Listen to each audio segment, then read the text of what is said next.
Naruto é uma das obras mais famosas do mundo dos animes e mangás.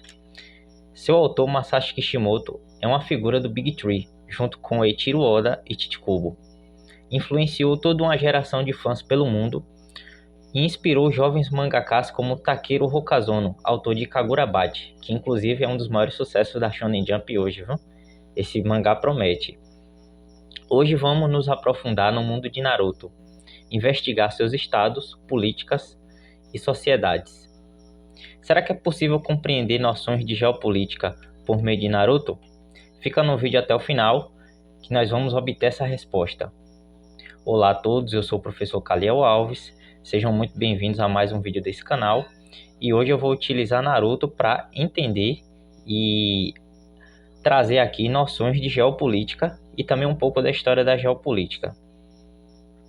O primeiro capítulo da serialização do mangá de Naruto ocorreu na edição 43 da Weekly Shonen Jump, em outubro de 1999. Na trama, acompanhamos a personagem título, Naruto Uzumaki, um jovem ninja que sofre preconceitos da população local e que deseja ser o Hokage, chefe de governo e militar de seu país, para que assim possa obter o respeito que ele deseja. A obra conta com 72 volumes de mangá, uma franquia respeitável de jogos e um anime que já virou um clássico produzido pelo estúdio Pierrot. Mas eu vou focar aqui mais no mundo de Naruto e menos na história do protagonista, tá? A história se passa numa realidade alternativa e fantasiosa, parecido com o Japão em estágio pré-moderno. A tecnologia é baixa e analógica, não é muito popularizado nos países, né, onde essa tecnologia aparece. Existe, por exemplo, computadores, navios a vapor, sistemas de monitoramento e até mesmo biotecnologia. Mas não é uma coisa assim muito... Parece que essa tecnologia ainda não chegou para a população de modo geral. A forma de governo é a mesma do Japão feudal. Um daimyo, senhor de terras, né, em português, é o chefe de estado, ou seja, um monarca que representa a soberania da nação perante os demais. Ele divide o poder com o Kage. Em português, gente, Kage. Alguns falam Kage, mas a pronúncia é Kage. Significa sombra. Cada aldeia tem o seu Kage. Ele é o chefe de governo, ou seja, aquele que executa as leis e chefia as forças armadas, nesse caso, os ninjas do país. A economia é totalmente baseada no ninjutsu, tanto nos serviços essenciais quanto os não essenciais. Os ninjas, além de militares, exercem a função de professores, médicos, tecnólogos, diplomatas, construtores, etc. Gozam de privilégios especiais perante a sociedade civil, muito disso por ser uma profissão de alto risco e exigir há uma demanda muito grande, né, de profissionais ninjas, porque como a economia é baseada neles, os ninjas acabam tendo alguns privilégios em relação à população civil. Cada ninja possui um ranking e executa missões conforme o seu nível, que pode ser do mais básico, que é o rank D, aí depois vai para o médio, que é o B e C, e as de alta dificuldade, que são as missões de nível A, e as de altíssimo nível, que são os de nível S. Quanto maior o nível da missão, maior o risco de morte e a recompensa por ela. Então, por exemplo, os ninjas de baixa formação, que são os genins, que seriam mais ou menos os graduados, né? Vamos supor assim, seriam os graduados. Eles executam missões de rank D e C. Já os chunin são ali, vamos supor, o mestrado do ninjutsu. Eles executam missões de rank C, né? E B. E os Junin, que são os doutores, vamos supor assim, são os de rank, executam missões de rank A. E os pós-doutores, que são os Kage, eles vão realizar as missões, né, de nível S, junto com o Esquadrão Ambu também, que é um grupo de Junins especiais, que formam uma espécie de elite de esquadrão que servem diretamente ao Hokage. Mas isso aí é para outro vídeo. O mapa mundi de Naruto possui vários países, alguns grandes, por exemplo, o País do Fogo, o País da do Vento, o País do Raio, e por aí. E esses países, eles têm países satélites em volta deles, né? Então, as 5 grandes nações do mundo de Naruto, que são as superpotências, que são aqueles países de grande extensão territorial, grande poderio militar, que se sobressaem melhor nas guerras, é o País do Vento, o País da Água, o País do Raio, o País da Terra e o país onde Naruto Uzumaki mora, que é o País do Fogo. Cada uma dessas vilas é resguardada por uma vila oculta. Esse sistema de vila oculta, ele atende a um pressuposto estratégico para poder manter os segredos militares de cada país, né? Embora isso talvez não ocorra muito assim na prática, vamos supor, porque existe um fluxo de pessoas, né? Por exemplo, os exames Chunins reúnem ninjas de várias partes do mundo e é realizado dentro da Vila da Folha, por exemplo. Então, ela não é tão oculta assim, né? Talvez essa questão do oculto seja mais uma referência histórica do que necessariamente uma prática, vamos supor assim, porque ela não é tão oculta, né? Até porque os clientes, quando vão buscar os ninjas, eles têm que ir até a Aldeia da Folha ou mandar mensageiros, então ela não é oculta no seu sentido geográfico. O mundo de Naruto é instável e já sofreu com 4 grandes guerras mundiais ninjas. Elas ocorrem pelos mais variados motivos. Antes da criação dos sistemas de vilas ocultas, havia um período de grande anarquia. Essa foi a era dos estados combatentes. Nele, diversos clãs ninjas enfrentavam-se por longos anos. As disputas de terras e busca por direitos transformaram os ninjas numa grande força militar a serviço dos daimyos. Então, os daimyos terceirizaram, né, o serviço militar por meio dos ninjas, porque os ninjas eles tinham habilidades especiais que grupos como guerreiros normais e samurais não tinham. E esses ninjas acabaram se ganhando assim uma espécie de hegemonia militar nesse mundo de Naruto. Após um acordo de paz firmado entre os clãs Uchiha e Senju, foi instituído o sistema de vilas ocultas, e o mundo gozou de uma pacificação inédita.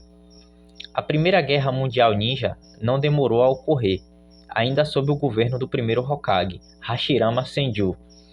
Essas guerras em Naruto sempre são centrífugas e desequilibram a balança geopolítica. O jornalista e sociólogo Demetrio Magnoli, em seu livro O que é Geopolítica, destaca o peso geopolítico da guerra. Abro aspas. As relações entre estados são sempre relações de guerra. Quente ou fria, declarada ou latente, armada ou diplomática, a guerra nas suas diferentes fantasias constitui a dimensão essencial do sistema de estados. A geopolítica é o instrumento intelectual da guerra. Entretanto, as relações sociais internas aos estados são também relações de guerra. Corporificação do poder, o estado sobrevive da guerra interna permanente que move contra os grupos sociais dominados. O que o autor descreve é um fenômeno bem real. Dentro de um estado-nação, existe também uma disputa para se alcançar o poder, né? E aí não depende muito do tamanho do estado, se ele é grande, se ele é pequeno, não importa. Existem grupos políticos, étnicos ou sociais em conflito. Na Vila da Folha, por exemplo, a animosidade entre Uchihas e Senjus nunca terminou, mesmo após o acordo de paz, né, e o sistema de vilas ocultas, o que levou os Uchihas a tentar um golpe de estado. Rebeldes como Sannin e Orochimaru também tentaram tomar o poder da Vila da Folha, né, com objetivos diferentes, mas as disjunções, ou seja, as divisões de poder dentro dos estados é real. Ela ocorre, acontece e tem uma grande influência em como os estados vão se organizar para manter o seu poder, ou seja, a sua soberania interna e também a sua soberania perante as outras nações. Tá gostando do vídeo até aqui? Se inscreva no canal, curta, comente e compartilhe para ajudar na divulgação, pessoal. Ajuda bastante, vocês não sabem como isso ajuda a gente que é produtor de conteúdo. E também vai ajudar esse vídeo a chegar a mais pessoas, né? O YouTube vai entender que esse vídeo é interessante e vai enviar para mais pessoas. A geopolítica é uma das disciplinas essenciais para a gestão de um Estado. Ela une a noção geográfica do Estado como um fenômeno territorial demarcado por fronteiras e com base na política, manifestação soberana do poder. Ela é dividida por diversas linhas teórico-metodológicas. Cada país constitui a sua própria geopolítica, que se manifesta por diretrizes estratégicas, diferentes.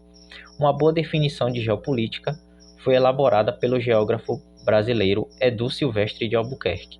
Abro aspas. A geopolítica estuda a influência dos fatores geográficos, território, população, recursos naturais, infraestrutura, diversas e estruturas econômicas na política de Estado e que afetam a dinâmica do sistema internacional. Em outras palavras, a geopolítica analisa os condicionantes geográficos presentes na história dos povos e de seus estados, principalmente com o objetivo de orientar suas ações no futuro. Fecho aspas. A definição reforça a condição estratégica da geopolítica para um Estado. Conhecer os pontos fortes e fracos de uma nação e dos seus vizinhos, ler as condições sociopolíticas dos países vizinhos, fortalece a posição de um Estado no cenário internacional. Permite que acordos diplomáticos sejam criados para atender aos interesses do desenvolvimento nacional e da sua defesa, sem depender das armas para isso. As fronteiras naturais ou artificiais merecem destaque. Aqui é preciso especificar, pessoal. As fronteiras naturais são aquelas que tomam como ponto de partida acidentes geográficos. Por exemplo, uma montanha, a Cordilheira dos Andes é uma fronteira natural, o Himalaia é uma fronteira natural, um lago é uma fronteira natural, um rio é uma fronteira natural, uma península pode ser uma fronteira natural, ou até mesmo um oceano. São móveis e não fixas, o que significa que a dimensão dos estados pode aumentar ou diminuir. Então, como a fronteira ela não é fixa, se de repente esse estado iniciar um processo de conquista de território, sua fronteira aumenta. As disputas territoriais em terra, no mar e no ar são ainda estopim para diversos conflitos internacionais. Como exemplos, podem ser citados a faixa de Gaza, a floresta amazônica e o mar da China. É possível compreender a emergência da geopolítica no contexto histórico. Sua origem é contemporânea e europeia, o que não impediu a disciplina de ganhar o seu espaço no mundo inteiro. No século XIX, os estados-nações estavam se firmando, bem como as fronteiras desses países. Períodos de nacionalismos e lutas pela hegemonia global. Em artigo escrito pela dupla Érica Laurinda Amusquivá e Rodrigo Duarte Fernandes dos Passos, descrevem a origem do termo e seu patrono. O termo geopolítica aparece pela primeira vez em um artigo de 1899 na revista sueca de tradição conservadora Imer. O artigo sobre as fronteiras da Suécia, intitulado Studie over Sveriges politiska gränser, Estudo sobre os limites políticos da Suécia, em tradução livre, foi escrito pelo cientista político, jurista e sociólogo Johan Rudolf Killing, que buscou lapidar uma nova área do conhecimento no campo da geografia. No entanto, apesar de Killing ter apresentado o conceito no final do século XIX, ele o discutirá melhor em 1916 no seu livro Staten som livsform, Estado como forma de vida em tradução livre. Fecho aspas. Killing era um nacionalista sueco, conservador e germanófilo. Atribuiu um grande papel à Alemanha nas relações de poder europeia por ser um país altamente industrializado e com a tradição militar forte, única no continente que poderia fazer frente ao Império Russo e frear os avanços da Inglaterra na Europa Central. Não à toa foi bastante influente na geopolítica alemã do início do século XX. Um de seus maiores seguidores alemães foi o geopolítico e general alemão Karl Haushofer. Geógrafo de formação, foi um discípulo muito dedicado de Killing. Viajou para diversos países, aprendeu estratégias militares e estudou formas de governo. Era professor e amigo íntimo de Rudolf Walter Richard Hess, para quem não sabe, Rudolf Hess foi vice-Führer durante a Alemanha nazista. há uma grande discussão acerca da influência de Haushofer nesse governo, mas não foi possível ainda estabelecer toda a sua dimensão. Então, existe uma influência dele, tanto é que quando Rudolf Hess e Adolf Hitler estavam lá preso, a Karl Haushofer visitava, né, Rudolf Hess, dava aulas lá para ele na cadeia. Então é impossível que esse sujeito não tenha algum tipo de influência dentro do governo nazista.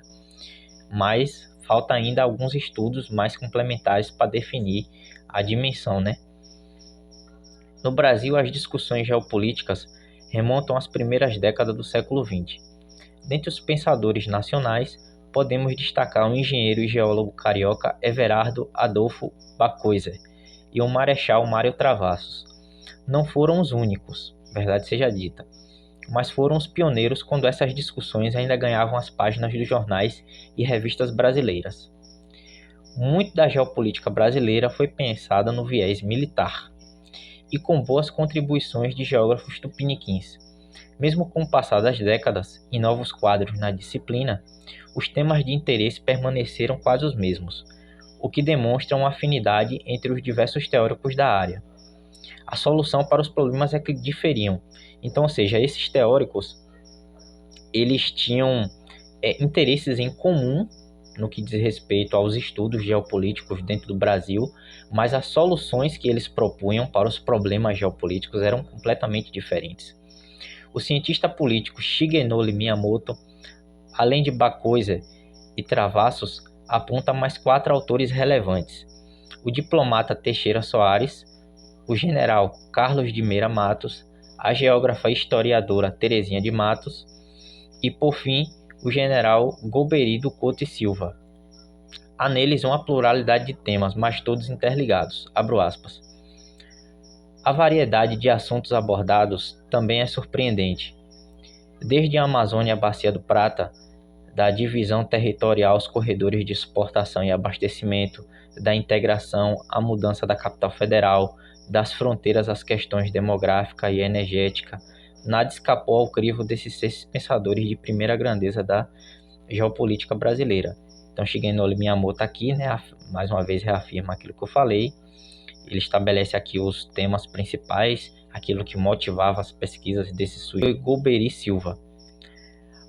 A política gestada por ele influenciou não apenas os rumos do Brasil a partir da década de 1960, mas da América do Sul na totalidade. A carreira militar desse estudioso gaúcho é exemplar. Ingressou no exército em 1927 aos 16 anos, aos 19 já era aspirante oficial e ele ingressou na Escola Superior de Guerra em 1952. Sua educação militar, o contexto da Guerra Fria e a influência estadunidense nas Forças Armadas brasileiras criou nas suas teorizações um influxo conservador. O anticomunismo de Golbery o motivou a participar de diversas ações golpistas, dentre elas a demissão de Jango, que Jango era ministro, né, do Trabalho no governo Getúlio Vargas, e a tentativa de impedir Juscelino Kubitschek de assumir a presidência da República na década de 1950.